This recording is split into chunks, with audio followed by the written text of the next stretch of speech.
ഏറ്റവും ആദരണീയനായ ശ്രീ അബ്ദുൾ സമദ് സമദാനി MP, മറ്റൊരു കോട്ടയംകാരൻ കൂടിയായ ശ്രീ സന്തോഷ് ജോർജ് കുളങ്ങര, അനീസ് ബഷീർ, ഷാഹിന, വേദിയിലും സദസ്സിലുമുള്ള സുഹൃത്തുക്കളെ, ബഷീർ ആരാധകരെ, ഏതാണ്ട് 80 വർഷം മുമ്പ്, അതായത് വൈക്കം മുഹമ്മദ് ബഷീറിന് 35 വയസ്സ് പ്രായമുള്ളപ്പോൾ എഴുതിയൊരു കൃതിയാണ് ബാല്യകാലസഖി. ഒരുപക്ഷെ ആ ചെറുപ്പം, ആ യൗവനം തന്നെ ആയിരിക്കാം ഇന്നും 4 തലമുറകൾ കഴിഞ്ഞിട്ടും ബഷീറിൻ്റെ ബാല്യകാലസഖി ഇന്നും ഇന്നത്തെ തലമുറയ്ക്ക് 4 തലമുറകൾക്കപ്പുറം ചെറുപ്പക്കാർക്ക് അതേ സുഖത്തിൽ, അതേ അനുഭൂതിയിൽ വായിക്കാൻ സാധിക്കുന്നുള്ള കാര്യത്തിൽ ഒരു വ്യത്യാസവുമില്ല. MP പോൾ ബാല്യകാലസഖിയെ പറ്റി പറഞ്ഞ വാക്കുകൾ നമുക്കെല്ലാവർക്കും അറിയാം. ഒരുപക്ഷെ മലയാള സാഹിത്യ നിരൂപണത്തിലെ ഏറ്റവും പ്രശസ്തമായ വാക്കുകളാണ് ബാല്യകാലസഖിയെ പറ്റി അദ്ദേഹം ഉദ്ധരിച്ചിട്ടുള്ളതും. എന്നെ സംബന്ധിച്ചോളം ഞാൻ ഏറ്റവും കൂടുതൽ വായിച്ചിട്ടുള്ള ഗ്രന്ഥങ്ങൾ ഏതാണ്ട് 36 പുസ്തകങ്ങളും വായിച്ച ഒരു വ്യക്തി കൂടിയാണ്. വൈക്കം മുഹമ്മദ് ബഷീർ എല്ലാ പുസ്തകങ്ങളും വായിച്ച ഒരു വ്യക്തി കൂടിയാണ്. അദ്ദേഹം 1950-ക്ക് ശേഷം എഴുതിയ പല പുസ്തകങ്ങളും, പല ഗ്രന്ഥങ്ങളും, ആനവാരിയും പൊൻകുരിശും, സ്ഥലത്തെ പ്രധാന ദിവ്യൻ, മുച്ചീട്ട് കളിക്കാരൻ്റെ മകൾ, വിശ്വവിഖ്യാതമായ മൂക്ക്, അല്ലെങ്കിൽ പ്രേമലേഖനം, ഇതൊക്കെ ഇന്നും ചെറുപ്പക്കാർക്ക് ഇന്ന് വളരെ രസകരമായിട്ട്, അല്ലെങ്കിൽ ഇന്നത്തെ സന്ദർഭങ്ങളുമായിട്ട് തുലനം ചെയ്തു തന്നെ വായിക്കാൻ സാധിക്കുന്നു എന്നുള്ളതാണ് ബഷീറിൻ്റെ മഹത്വം. പ്രസാധനത്തിൽ ഞങ്ങൾ പറയുന്നൊരു കാര്യമുണ്ട്. പുസ്തകം പ്രസിദ്ധീകരിക്കുമ്പോൾ ഏതാണ്ട് 60, 70, 80 കൊല്ലങ്ങൾക്ക് മുമ്പ് എഴുതിയ പുസ്തകങ്ങളാണ് ഇന്നും ഏറ്റവും കൂടുതൽ മലയാളത്തിൽ വിൽക്കപ്പെടുന്ന കൃതികളെന്ന്.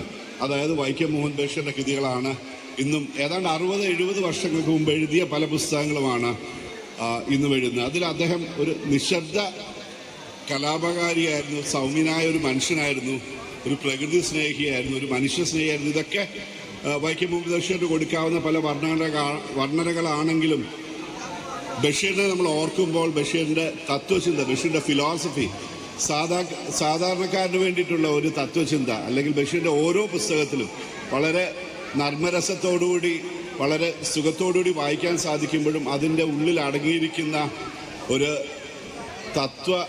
തത്വചിന്ത, അത് പ്രേമലേഖനത്തിൽ സാറാമ്മയും കേശവനാരെ എടുത്താലും, അല്ലെങ്കിൽ ആനവാരി പൊൻകുരിശിൻ്റെ അകത്ത് പൊൻകുരിശ് തോമ എടുത്താലുമൊക്കെ, പൊൻകുരിശ് തോമ പറയുന്നൊരു വാക്കുണ്ട്, പള്ളിക്കെന്തിനാണ് പൊൻകുരിശ്, പള്ളിക്കെന്തിനാണ് പൊൻകുരിശ്. അല്ലെങ്കിൽ നമ്മൾ വിശ്വവിഖ്യാത മൂക്കെടുത്താൽ മൂക്കൻ്റെ ഒരു മൊത്തം മൂക്കിൻ്റെ ആ ഒരു നീണ്ട മൂക്കിനെ പറ്റി പറയുമ്പോൾ ഏറ്റവും ഭംഗിയായിട്ട് പറയുന്ന പല വാക്കുകളും ഇന്ന് ഒരുപക്ഷെ ഇതിനേക്കാളും രസകരമായിട്ട് ഇന്നൊരു എഴുത്തുകാരൻ എഴുതാൻ സാധിക്കില്ല.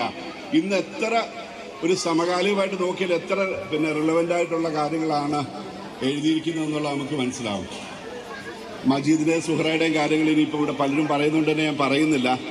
എങ്കിലും ചെങ്ങമ്പുഴയുടെ രമണന് ശേഷം മലയാളത്തിൽ ഒരു പുതിയ ഒരു റിയാലിറ്റി ചെക്കുള്ള ഒരു പ്രേമത്തിൻ്റെ, അല്ലെങ്കിൽ ഒരു ഡ്രീം റൊമാൻസ്, അല്ലെങ്കിൽ സ്വപ്നം, ഒരു റൊമാൻസ് സ്വപ്നം കാണാൻ സാധിക്കുക എന്നുള്ളത് ഒരുപക്ഷെ ബഷീറിൻ്റെ കൃതികളിൽ, അല്ലെങ്കിൽ ബാല്യകാലസഖി കാണാവുന്ന ഒരു പ്രത്യേകതയാണ്. ഒരുപക്ഷെ ബഷീറിനോട് പറഞ്ഞു തന്നെയായിരിക്കും മജീദിനോടും ഈ മജീദിൻ്റെ ബാപ്പായ കഥാപാത്രമായിട്ട് പറയുന്നത്, നീ പോയി ലോകം കണ്ടുവാ. തീർച്ചയായിട്ടും അങ്ങനെ ബഷീർ ലോകം കണ്ടതിനെ പറ്റി ബഷീർ പറയുന്നുണ്ട്, യാത്രയെപ്പറ്റി പറയുന്നുണ്ട്. ഇവിടെയൊക്കെ ബഷീർ പറയുന്നൊരു കാര്യം, അദ്ദേഹത്തിൻ്റെയൊക്കെ യാത്രയിലുള്ള ദാരുണമായ പല സന്ദർഭങ്ങളുമാണ് നമുക്കിതൊരു പുതിയ ലോകം സൃഷ്ടിക്കാൻ തന്നെ സാധിച്ചെന്നുള്ള കാര്യത്തിൽ സംശയമില്ല. കാരണം വളരെ സ്വാതന്ത്ര്യത്തോട് ചിന്തിക്കാൻ സാധിക്കും. ഇതെല്ലാം ബഷീറിൻ്റെ ഈ യാത്ര അല്ലെങ്കിൽ ബാല്യകാലസഖിയിലൊക്കെ അദ്ദേഹം ഒരുപക്ഷെ ഒരു ആത്മനൊമ്പരമായി തന്നെ പറയുന്ന പല കാര്യങ്ങളും ബാല്യകാലസഖിയിൽ അത് ഒരു കഥാപാത്രമായിട്ട് അവതരിപ്പിച്ചു എന്ന് മാത്രമേ ഉള്ളൂ എന്നാണ് ഞാൻ വിശ്വസിക്കുന്നത്. കൂടുതലായി ഞാനൊന്നും പറയുന്നില്ല. ഇവിടെ സമദാനി സാഹിബിൻ്റെ വളരെ ഗംഭീരമായിട്ടുള്ള ഒരു പ്രഭാഷണം നിങ്ങൾക്ക് ശ്രദ്ധിക്കാനുള്ള ഒരു അവസരമുണ്ട്. അതുപോലെ തന്നെ ബേപ്പൂരുകാരെല്ലാം കാണാൻ, അല്ലെങ്കിൽ കേരളത്തിൽ വളരെ ഫാൻ ബേസ് ഉള്ള നിങ്ങൾ സഫാരി ചാനലിലൂടെ എല്ലാം കാണുന്ന അല്ലെങ്കിൽ യാത്ര ചെയ്യാൻ ആഗ്രഹിക്കുന്ന എല്ലാവരുടെയും ഒരു മെൻറ്ററായിട്ടുള്ള സന്തോഷോഷുകളങ്ങനെയുണ്ട്. ഇവരെ എല്ലാവരും ഉള്ള സമയത്ത് ഞാൻ എൻ്റെ പ്രസംഗം ദീർപ്പിക്കുന്നില്ല. നന്ദി, നമസ്കാരം.